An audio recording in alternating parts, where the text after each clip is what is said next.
Mais les gens l'ont rejeté. Maintenant, à la place, on va faire quoi? On remplace Lucifer.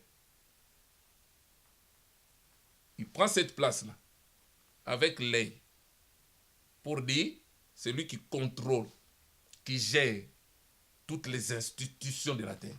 Parce que la pyramide, là, représente toutes les institutions de la terre. C'est lui qui gère. C'est lui qui est au sommet, Lucifer.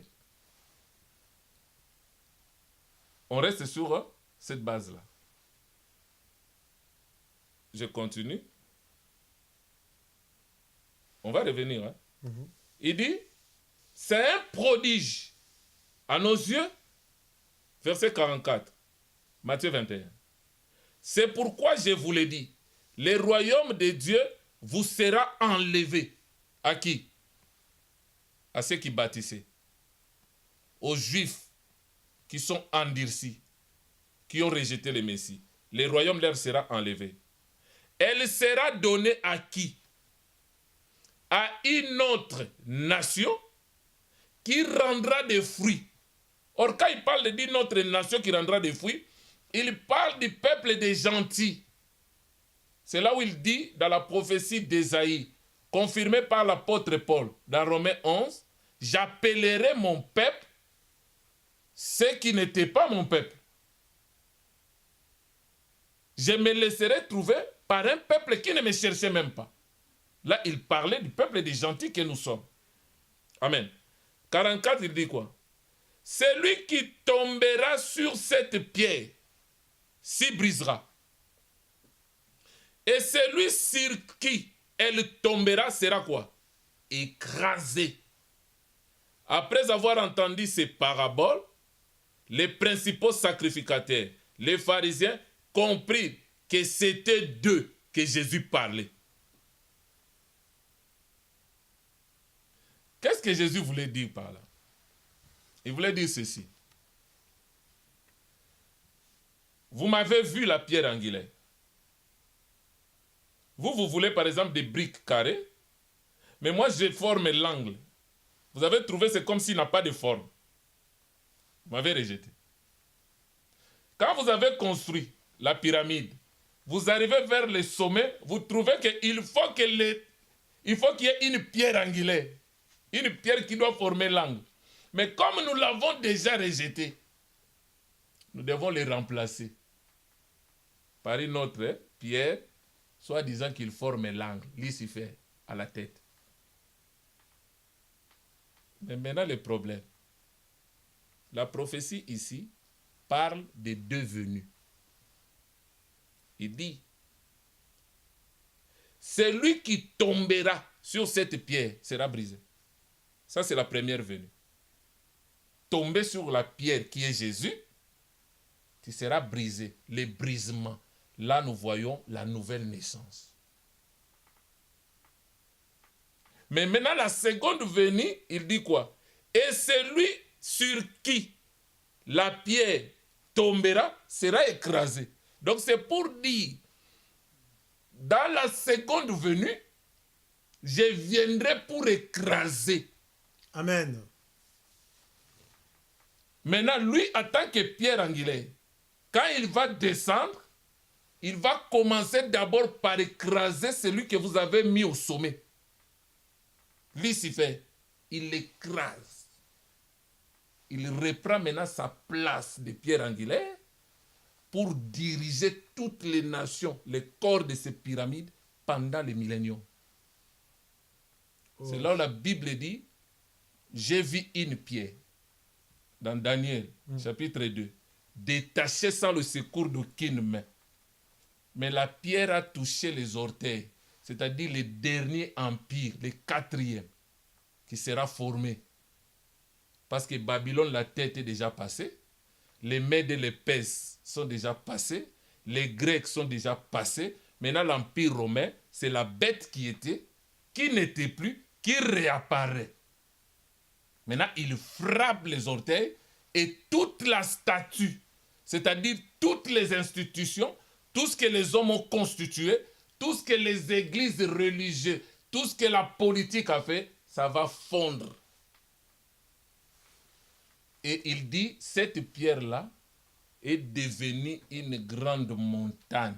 C'est ça le règne millénaire que Jésus va diriger, régner sur cette terre. Oh, c'est glorieux, c'est merveilleux.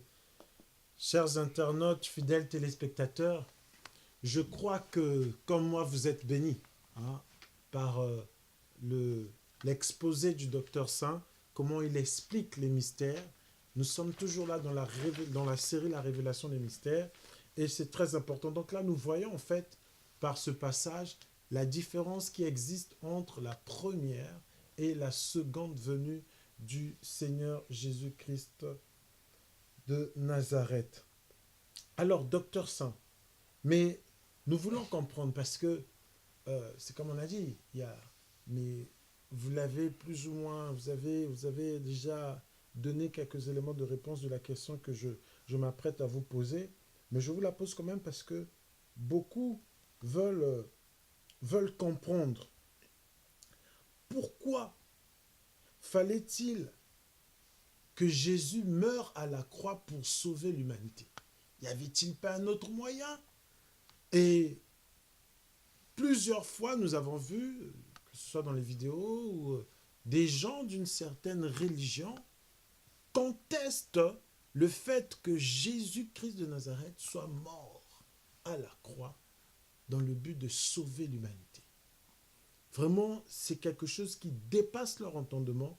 Ils n'arrivent pas à comprendre et ils nous prennent pour des gens, des illuminés, c'est-à-dire des gens perdus, des gens aliénés qui ne comprennent pas les choses et qui, à la limite, blasphèment parce qu'on ose dire que Dieu est mort, parce que nous disons que Jésus-Christ, fils de Dieu, donc Dieu, et Jésus-Christ est mort, qui plus est à la croix, comme un brigand, au milieu des brigands.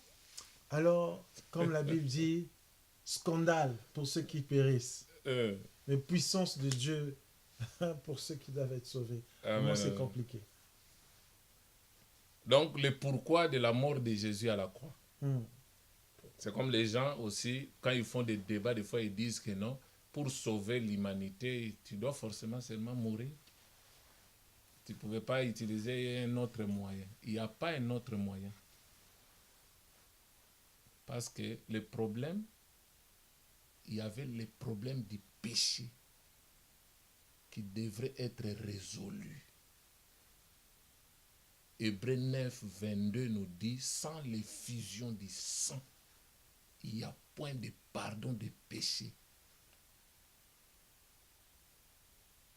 Dans Apocalypse 13, 8, la Bible dit, l'agneau de Dieu qui a été immolé dès avant la fondation du monde.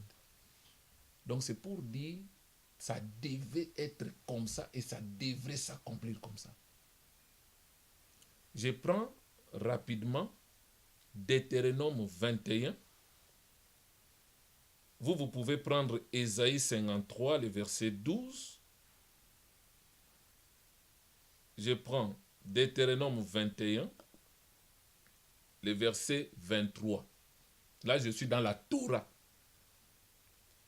On dit au verset 22, si l'on fait mourir un homme qui a commis un crime digne de mort et que tu l'aies pendu à un bois.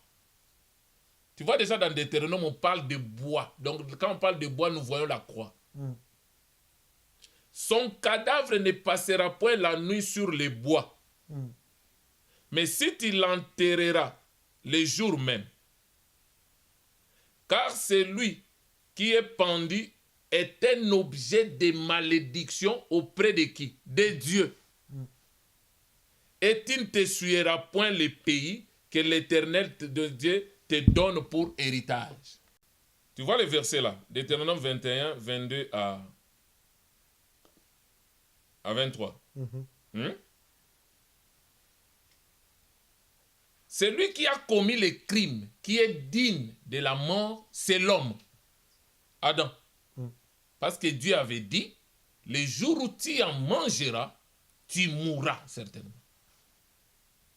Parce qu'il faut que les gens comprennent le mystère.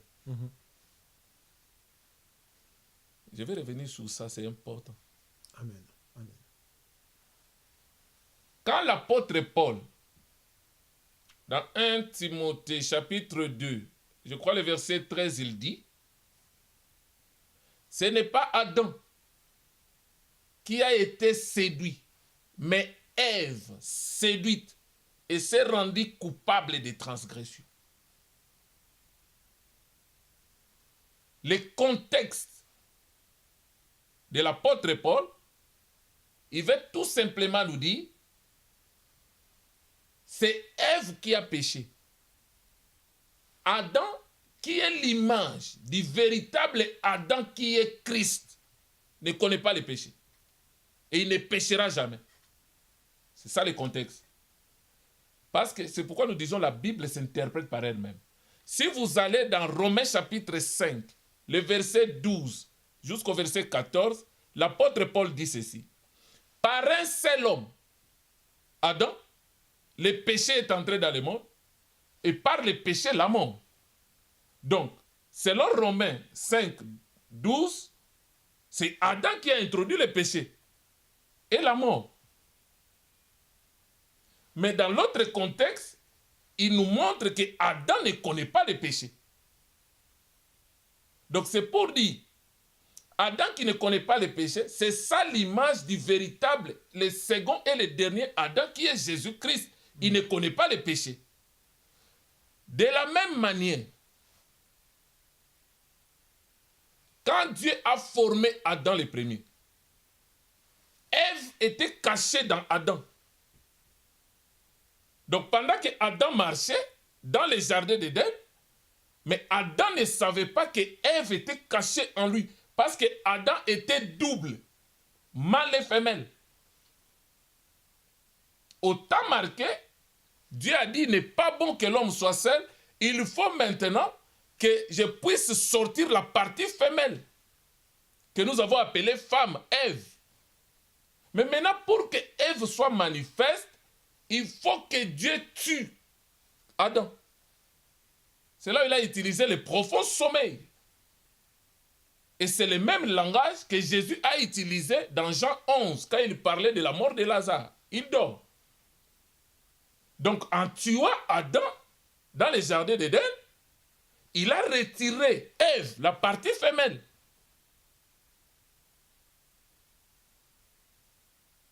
De la même manière, pour que nous, l'Église, l'épouse du Seigneur, nous soyons manifestes, il faut que Adam, le véritable Christ, passe par la mort.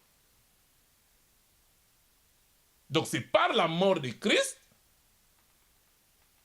cela annonce l'arrivée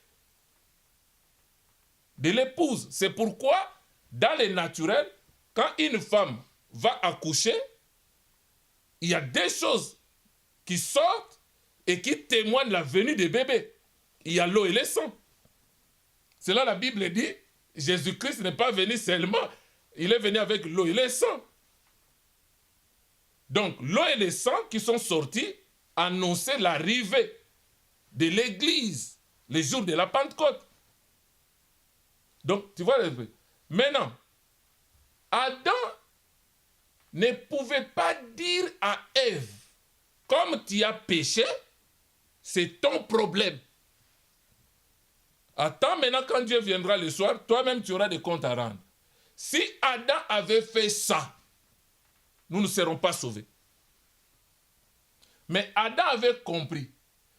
Les responsables ici, celui qui doit rendre des comptes à Dieu, c'est moi. Mais maintenant, je dois endosser la responsabilité.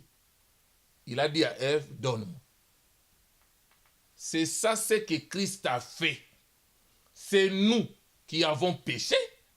C'est nous qui méritons la mort. C'est nous, l'homme qui a commis un crime digne de mort. Maintenant, il a fallu que Christ porte l'iniquité de nous tous. Ésaïe 53, le verset 1 à 12. Il est devenu péché, pas pécheur, parce que ce n'est pas lui qui a commis le péché. Mais il a porté la malédiction, le péché de nous tous. Il est devenu péché. Donc au moment où il a pris notre place, il doit subir le châtiment qui nous a été réservé. La mort. Maintenant, écoute maintenant ce que dit Deutéronome. Là, nous sommes dans la Torah. Que tu aies pendu à un bois celui qui a commis un crime digne de mort. Donc, la seule manière de tuer la personne, c'est le crucifier dans un bois. C'est ça la raison de la croix. Là, on n'est pas dans les évangiles, on est dans la Deutéronome, la Torah. Maintenant, il dit quoi? Son cadavre ne passera point la nuit sur le bois. Donc, quand il le crucifie là, par exemple, à midi, avant qu'il ne fasse soir, pour entrer la nuit, il faut descendre le corps et aller l'enterrer. Là, tu vas épargner le pays de la suie.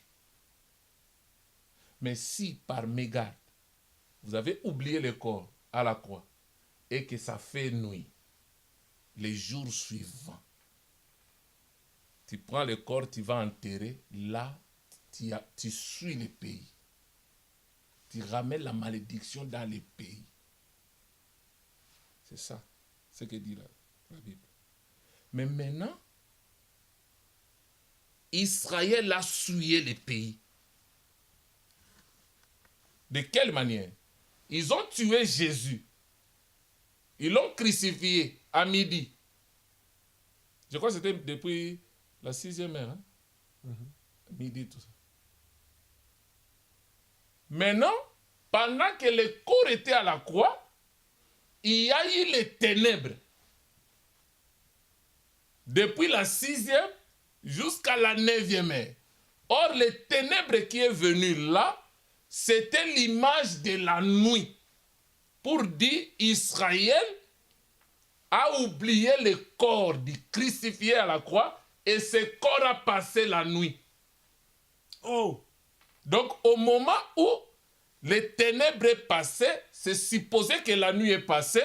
C'est pourquoi Israël est plongé dans la suie, dans la malédiction. C'est ça ce que veut dire l'interprétation. Maintenant, Ésaïe 53, le verset 12. Donc nous lisons dans Ésaïe 53, verset 12. C'est pourquoi je lui donnerai sa part avec les grands.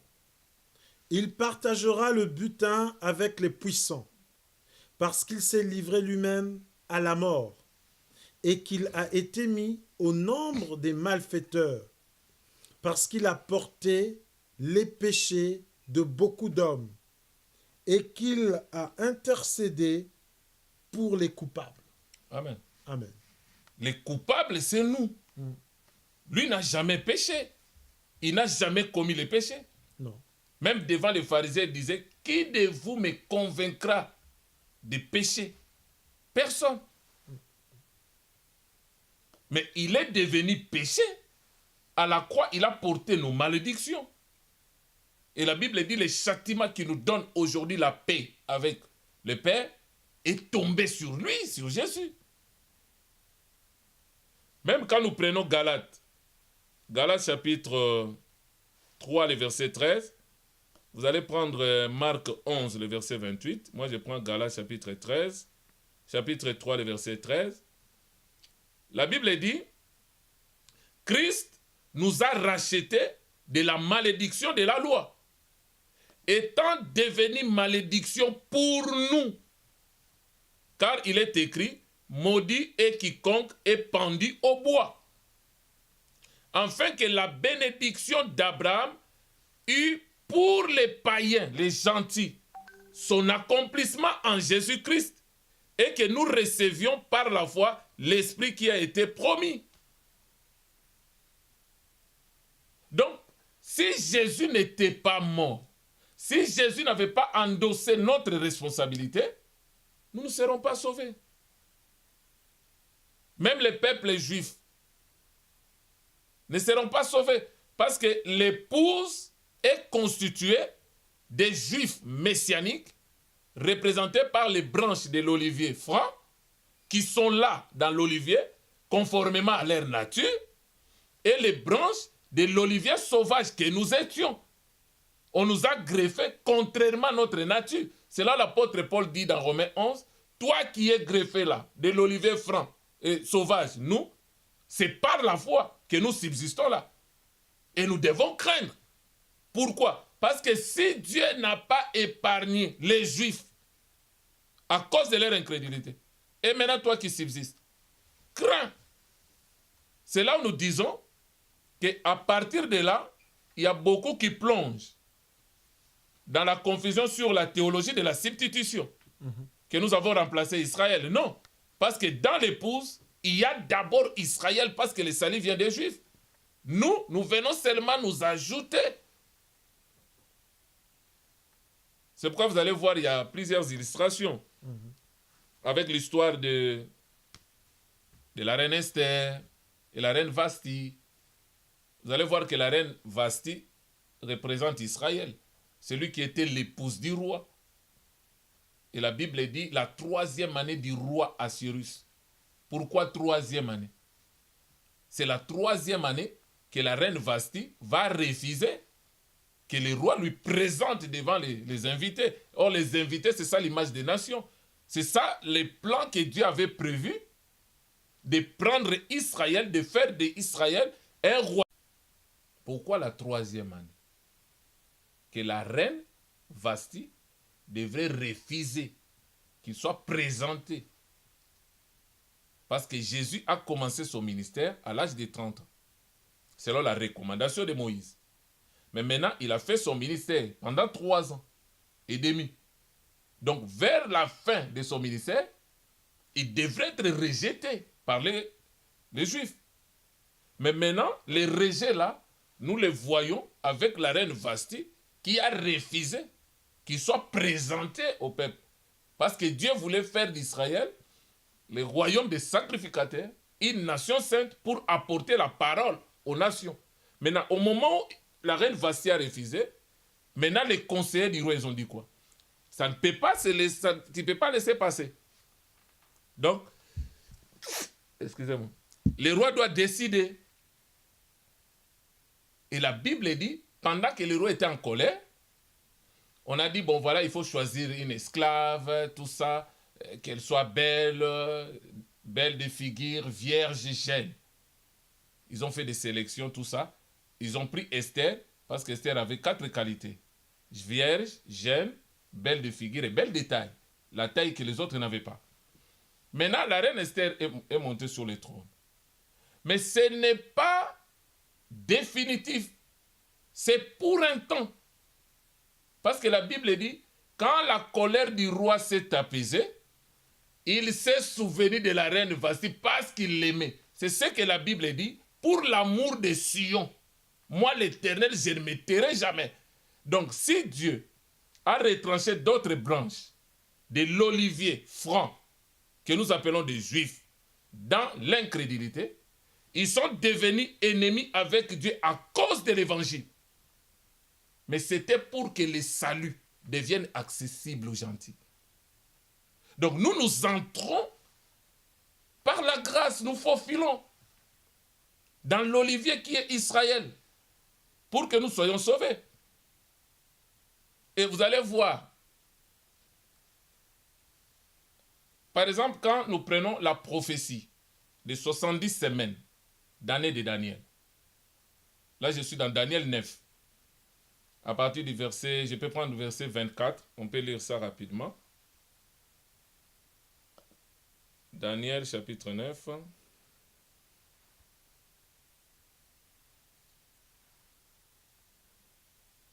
Je commence au verset 24. La Bible dit, les 70 semaines ont été fixées sur ton peuple. Or, le peuple de Daniel, c'est des Juifs. Et sur ta ville sainte, la ville sainte, c'était Jérusalem. Maintenant, il donne des buts des 70 semaines de Daniel. Pour faire cesser les transgressions. 1. Mettre fin au péché. 2. Pour expier l'iniquité. 3. Et amener la justice éternelle. 4. 5. Pour sceller la vision et les prophéties. 6. Pour oindre les saints des saints. Voilà les raisons. Il dit maintenant verset 2. Sache-le donc et comprends. Depuis le moment où la parole a été annoncée que Jérusalem sera rebâtie, jusqu'à loin. Les loin là, c'est les Machia. Au conducteur, c'est Massia. Il y a 7 semaines, dans 62 semaines. Les places et les fosses seront rebâties, mais à des temps fâchés. Après les 69e semaine, un ouin sera retranché. Il n'aura pas de successeur. Je m'arrête un peu là. Le ouin qui sera retranché, c'est ça Jésus, qui est mort à la croix. Enseveli, ressuscité, il est monté à la droite du Père. Le Messie est retranché. Il n'aura pas de successeur. Déjà, quand on parle du vicaire, le vicarius filii, le remplaçant du Fils de Dieu, c'est un blasphème. Lui n'aura pas de successeur. Donc personne ne peut remplacer Christ. On continue, dit, le peuple d'un chef viendra, détruira la ville et les sanctuaires. Mais sa fin arrivera comme par une inondation. Il est arrêté que les dévastateurs dureront jusqu'au terme de la guerre. Verset 27, il fera une solide alliance avec plusieurs pour une semaine, mais durant la moitié de la semaine, il fera cesser les sacrifices et les offrandes. Le dévastateur commettra les choses les plus abominables jusqu'à ce que la ruine et ce qui a été résolu fondent sur les dévastateurs. Tu vois cette prophétie-là? Un jour, l'apôtre Pierre, il a posé la question à Jésus dans Matthieu 18, les versets 21 à 22. Il dit, combien de fois dois-je pardonner à mon frère s'il me fait du tort? La réponse de Christ, c'était quoi? Tu lui pardonneras 70 fois 7 fois. C'était prophétique. Mais il y a des gens qui pensent qu'il faut commencer à compter. Quelqu'un qui te fait du mal, tu comptes 1, 2, 3 en une journée. Tu ne peux pas arriver dans les 60, dans les 490 fois. Mais c'était prophétique. C'était révélateur par rapport à la prophétie des 70 semaines d'année de Daniel. Parce que quand vous prenez les 70, multiplié par 7, ça te fait 490 ans. Parce que c'est une prophétie de semaines d'années. Et pour comprendre cela, il faut prendre Ézéchiel 4, les versets 4 à 5. Là où la Bible dit, les jours de leur iniquité est égal au nombre des années de leur iniquité. Donc, un jour revient à un an. Maintenant, la Bible dit, quand tu prends la prophétie, c'est une prophétie à 3 mesures. Nous avons les 7, les 62 et les 1. Quand vous additionnez, ça te fait 70. Mais la Bible dit, les 7 et les 62, ça fait 69. Il dit, à la 69e semaine, le Messie est retranché. Donc, au moment où Christ est monté, lors de l'ascension, le Messie est retranché. Donc, on était dans la 69e semaine. Donc, dans la prophétie de Dieu, il nous reste maintenant une semaine. Donc, après les une semaine, c'est le millénium. Or, maintenant, quand le Messie est retranché, le Messie a ouvert une parenthèse, c'est comme une brèche pour nous, le peuple des gentils. Donc, c'est pour dire la prophétie, c'était pour Israël. Mais dans cette prophétie, Dieu avait prévu une portion, un intervalle pour faire entrer nous, le peuple des gentils, son épouse. C'est pourquoi nous sommes dans l'intervalle entre 69e et 70e semaine. Nous sommes là-dedans. Maintenant, cet espace-là, cet intervalle-là, c'est ce que nous appelons le temps de la grâce, le temps de la préparation de l'épouse. Or, si on enlève cet intervalle-là, quelqu'un peut faire des calculs prophétiques et trouver la date exacte du retour de Jésus, de l'enlèvement et du millénium. Mais c'est cet intervalle-là qui pose problème. Voilà pourquoi il y a des gens, ils ont fait des calculs prophétiques pour trouver la date de l'enlèvement, ils ne peuvent pas. Parce que le temps de la grâce, ça continue. Ce n'est pas encore clôturé. Maintenant, cet intervalle-là, que nous appelons cet espace-là, du 69e au 70e là, sur cette ligne-là, nous les voyons dans Marc 5, avec la femme qui avait la perte de sang. La Bible dit, on est venu appeler Jésus par Jairus, le chef de la synagogue. C'est un juif. C'était par rapport à sa fille qui était malade. Or, sa fille avait 12 ans. Donc, au moment où sa fille est née, la femme qui avait la perte de sang a commencé à perdre le sang. Or, le sang nous enseigne la vie. Quand tu perds le sang, tu es en train de perdre la vie. Maintenant, le chiffre 12 ou le nombre 12 nous enseigne le fondement. Donc, au moment où la fille de Jairus avait 12 ans, cette femme perdait le sang pendant 12 ans, donc elle allait mourir. Maintenant, Christ, qui est le soleil de la justice, quand on l'a appelé, au moment où Christ a commencé à marcher pour aller guérir la fille de Jairus, c'est ça l'horloge prophétique de Dieu, le calendrier de Dieu prophétique établi pour Israël est entré en marche. Maintenant, quand cette femme a faufilé, il a touché les vêtements de Christ. Christ s'est arrêté. C'est ça le temps de la grâce. L'interruption. Interruption. La parenthèse. Voilà. Donc c'est pour dire que Christ ne marche plus. Et vous allez voir dans l'Ancienne Alliance, la Bible dit ceci. Dieu a créé le soleil, la lune, les étoiles, mais c'était pour marquer les époques et les temps et les années.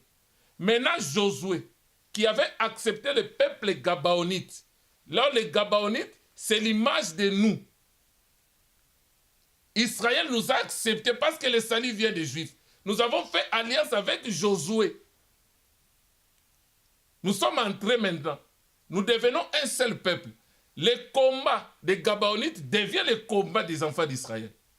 Maintenant, quand ils combattaient les ennemis des Gabaonites, comme les ennemis voulaient fuir, Josué a dit il faut que je l'extermine.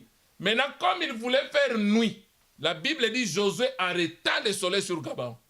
Donc, au moment où le soleil s'est arrêté, le calendrier prophétique de Dieu s'arrête. C'est ça, le toucher de cette femme. Quand il a touché Jésus, Jésus s'est arrêté. Donc, c'est pour dire, prophétiquement, le calendrier de Dieu, l'horloge, l'aiguille reste fixe, ça ne bouge plus. C'est le temps de la grâce. C'est le temps des nations. Mais maintenant, la femme voulait se cacher. Mais Jésus a dit, quelqu'un m'a touché. Parce que si Jésus n'avait pas insisté, la femme allait recevoir la guérison, mais pas le salut. C'est pourquoi il y a beaucoup de gens aussi qui viennent à l'église parce qu'il a un intérêt quelconque. Il vient parce qu'il est malade. Il vient parce qu'il est tourmenté par des démons. Il vient parce qu'il est attaqué, il a des problèmes. Mais le jour où il aura la solution, il fuit l'église. Il n'a plus besoin du Seigneur parce qu'il voulait ça. Maintenant, la femme était malade.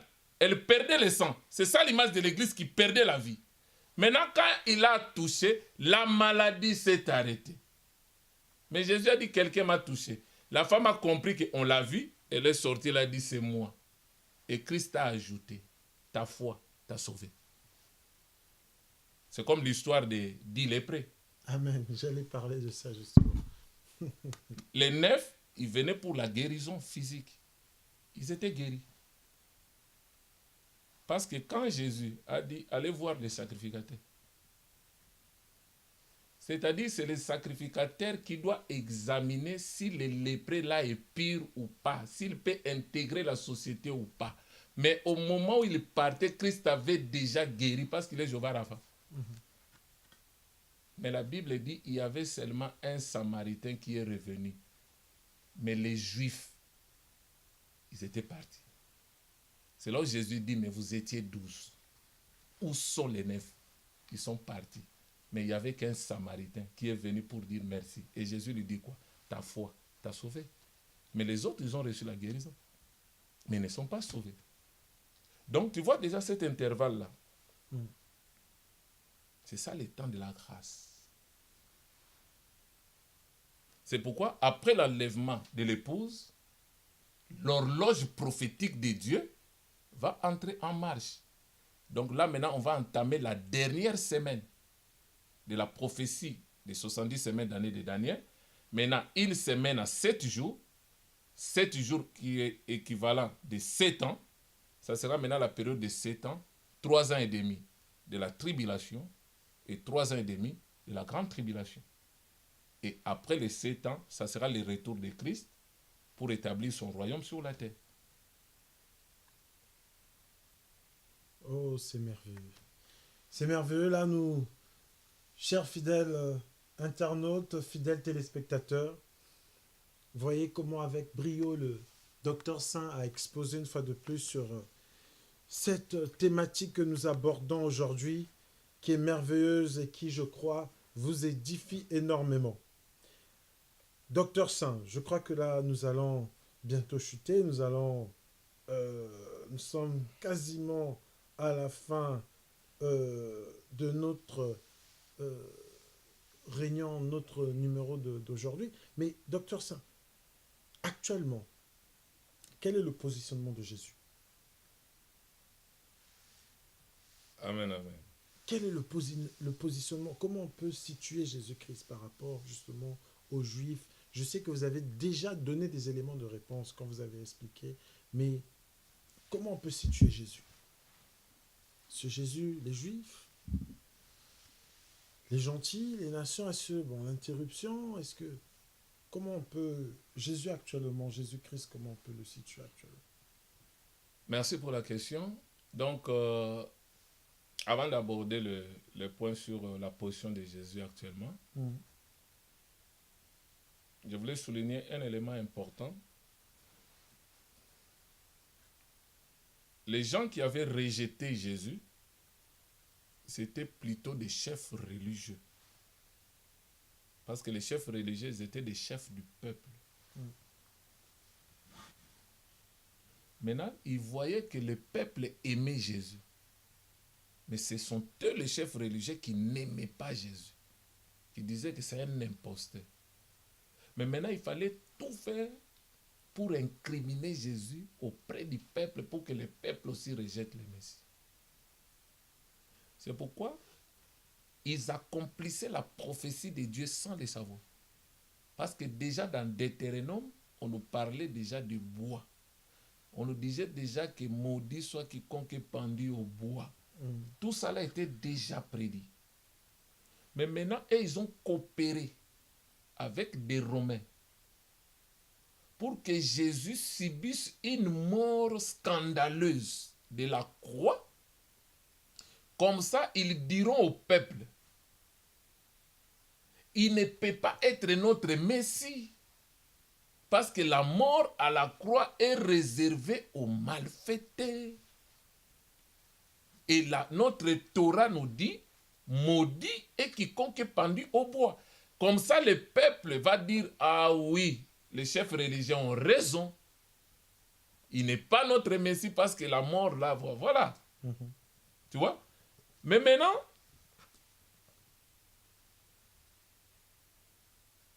il y a souvent des gens qui disent que Jésus ne voulait pas sa mort. Ça, c'est un élément important. Pourtant, il était prédestiné à ça. C'est un plan déjà établi même avant la fondation du monde. Mais maintenant, il y a des gens qui disent que Jésus ne voulait pas sa mort.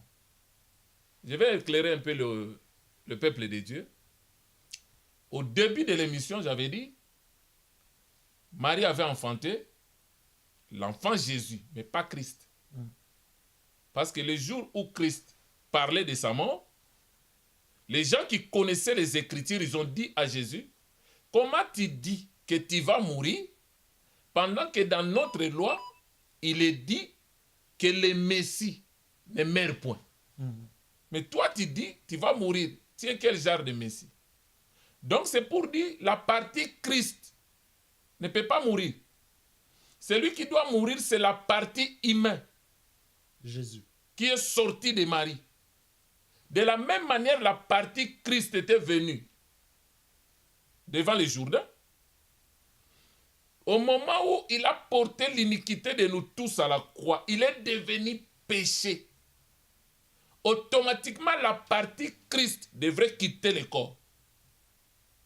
Maintenant, quand la partie Christ s'est retirée, maintenant la partie Jésus, qui est 100% homme, maintenant criait Eli, Eli, lama sabachthani.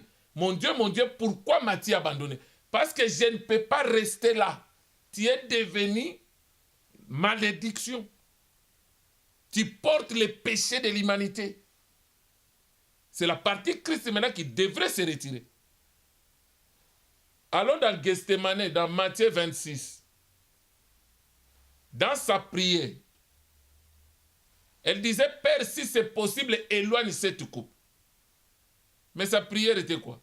Non pas ma volonté, mais que ce soit ta volonté. Or, il savait que la volonté du Père, il fallait qu'il passe par la croix. Donc c'est pour dire, Jésus était venu pour ça. Et par sa mort expiatoire, tout celui qui croit en lui a la vie éternelle. Mais celui qui ne croit pas en lui sera condamné. Tu vois, par exemple, nous étions comme prisonniers. Tu as été prisonnier de quelqu'un. Maintenant, ta libération exigeait une rançon. Mais maintenant, il y a quelqu'un qui vient. Il a payé la rançon. Il te dit, tu es libre désormais. Maintenant, toi, tu dis, non, je ne sors pas d'ici. Maintenant, il y a quelqu'un d'autre qui dit, non, tu as payé la rançon, moi j'accepte. Tu m'accordes la liberté, je profite de la liberté en Jésus-Christ. Il sort. Mais maintenant, toi, tu ne veux pas ta liberté. Tu resteras prisonnier à vie. C'est pourquoi Jésus-Christ n'est pas une religion. Jésus, il est le sauveur de l'humanité. Dans Luc 2, on a amené l'enfant Jésus dans le temple. La Bible dit qu'il y avait un homme pieux, Siméon, averti par le Saint-Esprit que tu ne mourras pas avant de voir de tes propres yeux le salut de Dieu. Et le jour où il a vu Jésus, il dit, Seigneur, maintenant, de mes propres yeux, j'ai vu ton salut. Maintenant, laisse aller en paix ton serviteur. Maintenant, le problème aujourd'hui, la position de Jésus-Christ. Jésus-Christ est mort, enseveli, ressuscité, en nouveauté de vie. Maintenant, il est assis à la droite de sa majesté. C'est ça sa position maintenant. Il devient notre avocat. 1 Jean chapitre 2. Il dit, petits enfants, je vous écris ces choses afin que vous ne péchiez point. Mais s'il vous arrive de pécher, nous avons un avocat auprès du Père. Or, l'avocat, son rôle, c'est quoi? C'est de défendre son client. Donc, Jésus est là pour défendre ses rachetés. Parce qu'il est mort à la croix pour nous. Il a versé son sang. Donc, il est notre avocat. Il est notre intercesseur. Il est le souverain sacrificateur. Selon l'ordre de Melchisédek. Il nous représente auprès du Père. Et il est le garant de la nouvelle alliance. Lui qui est mort pour valoriser le testament. Dans le testament se trouve l'héritage des rachetés. Mais maintenant, pour que l'héritage ne soit pas falsifié, lui-même qui était mort, il a valorisé le testament. Maintenant, il est ressuscité, il est vivant. C'est pour assurer et garantir que le testament ne sera jamais falsifié. Amen. Donc, il assure notre héritage. Les prophètes sont morts. Leurs tombes sont parmi nous. Beaucoup de gens qui se disent tel, ils sont morts. Mais c'est lui qui a laissé les tombeaux vides, c'est Jésus-Christ. Et il vit. Il dit, je suis en vous et avec vous tous les jours, jusqu'à la fin des temps. Donc, je suis fier de lui appartenir. Amen. Et ma position spirituellement. La Bible dit quoi? Jésus-Christ nous a délivrés de la puissance du ténèbre que nous étions comme prisonniers et il nous a transportés dans son royaume d'amour, dans le royaume de son Fils d'amour. Maintenant, ma vie est cachée en Jésus-Christ dans les lieux célestes. Donc, c'est ça ma position. Donc, que tu sois occultiste, magicien, sorcier, Satan, les démons, tu ne peux pas me détruire. Il dit dans Jean 10, je connais mes brebis me connaissent, ils entendent ma voix et ils me suivent. Mes brebis ne suivent pas les mercenaires. Tu vois tous les faux serviteurs qui font des spectacles là. Des vrais élus de Dieu ne peuvent pas les suivre. Mais ils sont là en train d'accomplir la prophétie de Matthieu 24 et de 2 Thessaloniciens chapitre 2, le verset, je crois, 9, 10, 11. Puisque ces gens-là n'ont pas reçu l'amour de la vérité pour être sauvés, maintenant Dieu a envoyé l'onction d'égarement pour que ces gens-là croient au mensonge et qu'ils se perdent. Donc les faux serviteurs sont là pour amener toutes ces personnes qui n'ont pas reçu l'amour de la vérité, ils vont les amener pour leur perdition. Ils sont là comme des vases, mais à usage vil. C'est pourquoi des fois les gens disent, mais pourquoi Dieu ne peut pas les tuer, tout ça? Dieu ne peut pas les tuer comme ça. Ils sont là pour accomplir la prophétie. Mais il y a des vrais serviteurs qui vont gérer et diriger les brebis du Seigneur. Et il dit, toute personne, toutes mes brebis, ils sont entre mes mains. Et personne ne les ravira de ma main et ils ne périront jamais. Donc nous avons de l'assurance parce que Jésus, c'est lui le Dieu véritable. Dans 1 Jean chapitre 5, le verset 20, la Bible dit, nous savons que le Fils de Dieu est venu. Et que le Fils là nous a donné l'intelligence. Ça, ce n'est pas l'intelligence humaine, ce n'est pas l'intelligence de la classe, des études humaines, non. La révélation de qui il est. Il nous a donné l'intelligence pour connaître qui est le véritable Dieu. Et nous sommes dans le véritable Dieu à son Fils, Jésus. C'est lui le Dieu véritable et la vie éternelle. Ésaïe 9, 5, la Bible dit, un enfant nous est né. Il était né. Un fils nous est donné à la croix. La domination reposera sur son épaule. Là, nous voyons le règne de Christ au millénium.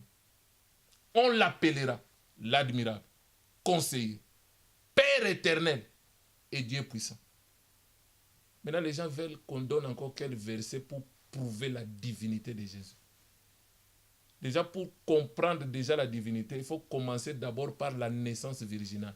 Une vierge ne peut pas enfanter. Donc, c'est déjà ça, le point de départ. Que Dieu nous bénisse.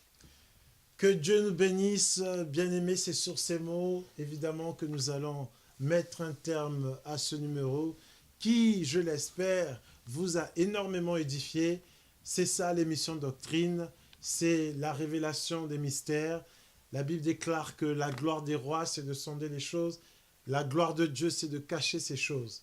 Alors, restez connectés sur cette émission pour les prochains numéros. Que Dieu vous bénisse. Nous vous saluons chez vous. Nous étions là encore sur le plateau de Doctrine dans votre chaîne préférée, Seb TV. Et à la manœuvre, toujours l'ancien Sébastien, dans la technicité, dans l'excellence. Que Dieu vous bénisse. Au revoir. À bientôt.